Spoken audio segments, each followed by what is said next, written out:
All right, on this episode of Bowks Talking Bouts, very excited to be talking to an individual who headlines PFL Dubai, which goes down on February the 7th. And we've got that lightweight championship being contested for when Usman Nurmagomedov takes on Alfie Davis. And great having Alfie on Bowks Talking Bouts today. How are you doing, man? Yes, very good, thank you. The Dagi Destroyer getting back to it. I saw you had that hashtag and everything like that. Is that kind of like the moniker we're adopting going forward now? It would seem like you have quite a history with the Dagestan based fighters at this point. Yeah, I mean, I beat a Dagestani last time. I obviously I'm going to beat Usman, and then I'm going to be calling out Khabib to come out of retirement because yeah, there's going to be no more Daggies for the Nurmagomedov school for me to beat. So I think Khabib has got to lace up them gloves again. And just what a great moment this must be for you, because I was seeing in an interview you did with MMA Junkie Radio that you were even contemplating retiring before the tournament last year. So to be in the position that you're in right now and where you could even potentially vault yourself towards, it has to be tremendously exciting. Yeah, 100%. Yeah, yeah. As you alluded to, I was ready to set sail and call it a day with mixed martial arts. And now, yeah, you fast forward, yeah, 10 months since that first fight, and I'm here fighting for my second world title. For sure. And so much meat on the bone with that fight, and definitely a lot that I want to touch on with it. But I would think that a massive part of preparing for a title fight is also getting in that kind of work with someone who's preparing for their own title fight. And I saw you were, honing the skills with Paddy Pimblett, who's fighting Justin Gaethje later on this week. I mean, it's one of those fights where I'm presuming you have a certain individual in mind for who wins it, but how do you see it playing out? Like, I guess the X's and O's of that UFC 324 fight. Yeah, I think Paddy's going to win. I think Justin Gaethje is very good. He's been shown to be very good. Unfortunately for him, I think he's had a lot of miles on the clock. And Paddy's fresh. I think that Paddy's a significantly better grappler than him. And also, I think that Paddy is long. He fights very long, and Justin Gaethje has been shown to get hit and get dropped quite a bit. So it's a close fight. It's going to be a tough fight, but I would say that yeah, I'll definitely bet on Paddy. Yeah, it's kind of interesting because your opponent Usman had made a comment when speaking to Home of Fight, kind of, I guess, diminishing Paddy's ability to contribute. He's like, "Oh, Paddy can't help him. Like Paddy Pimblett has nothing." Like, why do you think he would be so dismissive in that kind of regard? Because it would seem like Pimblett would be a demonstrably effective person to have. Like, I guess, did you see those comments, and what did you, I guess, make of that? Like him kind of dismissing Paddy Pimblett and just like, oh, well, who did he beat? He beat Michael Chandler, like statements in that kind of regard that he was saying.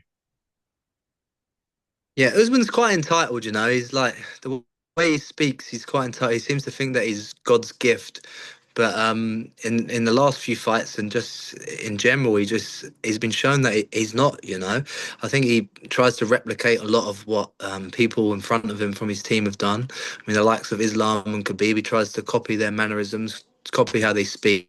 But unfortunately, that he hasn't got the skill set that they have got. They had a lot more dominant skill set. They're a lot more athletic, stronger than him, and he's like the Timu version of them. He's so yeah. So unfortunately, he can try and replicate, but he's not them. Yeah, in the sense that I was getting from different interviews that I was seeing related to you talking about Nurmagomedov, it seemed like centric to you saying like, "Oh, I see him as kind of like a grappler. Like he doesn't necessarily have those great skills and like the wrestling and striking per se." But it also seems like maybe there's like a mentality piece that you've alluded to. Like I saw in an interview where you called him a posh boy and kind of like alluding to different things, like when the heat gets turned up, like he kind of, I guess, like wilts a little bit in that fire or flakes under pressure was more the operative wording. Can you kind of speak to that? Is that kind of like a fair assessment of your thoughts on Nurmagomedov? Yeah, I mean the posh boy line. I feel like it was a metaphor, not because I think that he comes from money. I didn't actually know if he did or not. It was more that when the metaphor is that if someone's been given a lot of money, they sort of don't have respect for that money. And I think Usman's been given this great skill set, but he doesn't have respect for the skill set that he's got. So he hasn't really got the grit for it. Like Paul Hughes really exposed him in the first fight. He was looking for a way out, you know, was like complaining of this like clash of heads and was like running away and was like trying to grab on and was just doing all the excuses to try and like get a break in the fight, but wasn't like really digging down and having it there. I think he looks like he flakes when he gets hit and he hasn't really got the dog in him, you know. So that's the mentality piece that I think if I put him in those waters, he's gonna crumble there.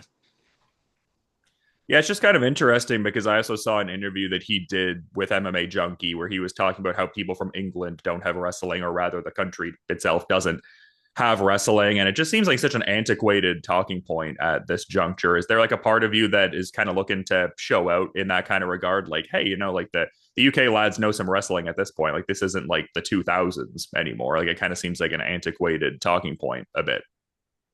Yeah, 100%. I mean, wrestling's one skill, but like MMA wrestling is different, and it's a different style of wrestling. You know, when you got punches and kicks involved, you're not bending over and trying to snap down to get shots.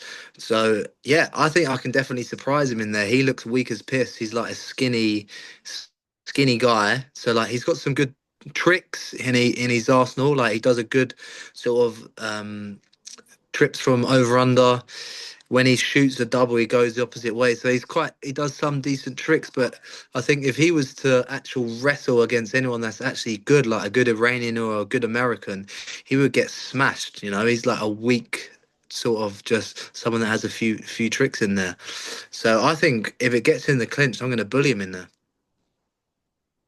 And it would seem like you'd be taking on this kind of task at such like a key time in your career, because I was seeing that for a bit throughout your MMA endeavors, you were that individual who I guess like really could show out in the gym, but maybe transferring it into live competition. Like there was maybe some gaps or difficulties, but it seemed like you changing gyms and coaches kind of played a big role in that, and just some other amendments that obviously led to you winning that 2025 tournament. So it would seem like all factors considered, you'd be in like prime position for this kind of a challenge and everything, just kind of overcoming that imposter syndrome a bit almost.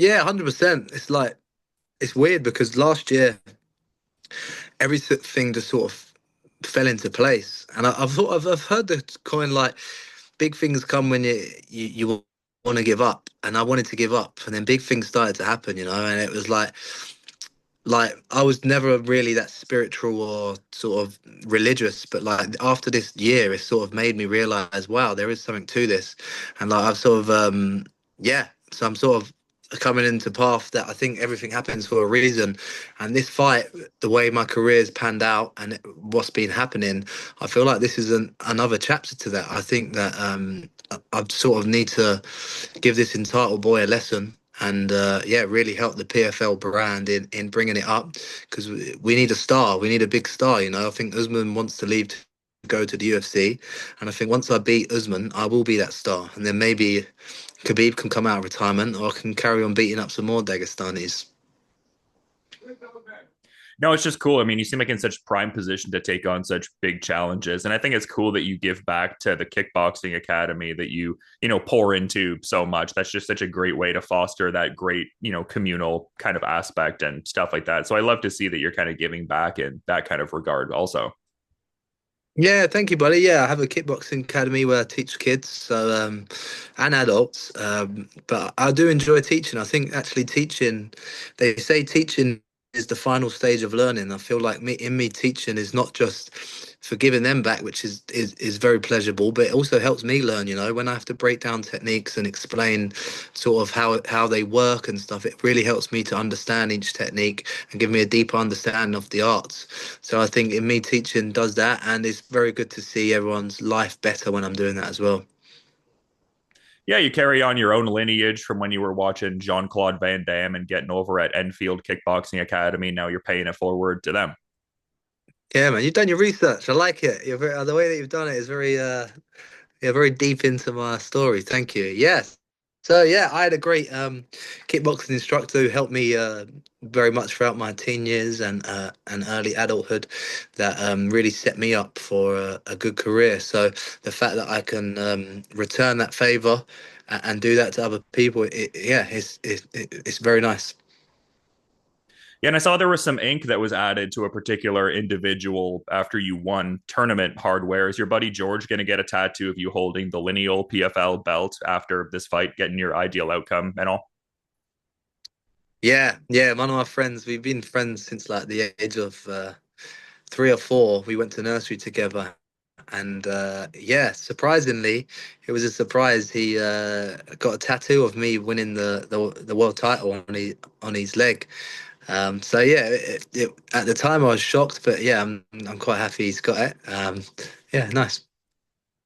That was really cool. I just saw that and just really thought it, painted a picture both literally and figuratively. Just such a cool thing and such a great moment. And yeah, that's cool that you guys have that connection piece and stuff like that. So a fun surprise for you, it would seem like.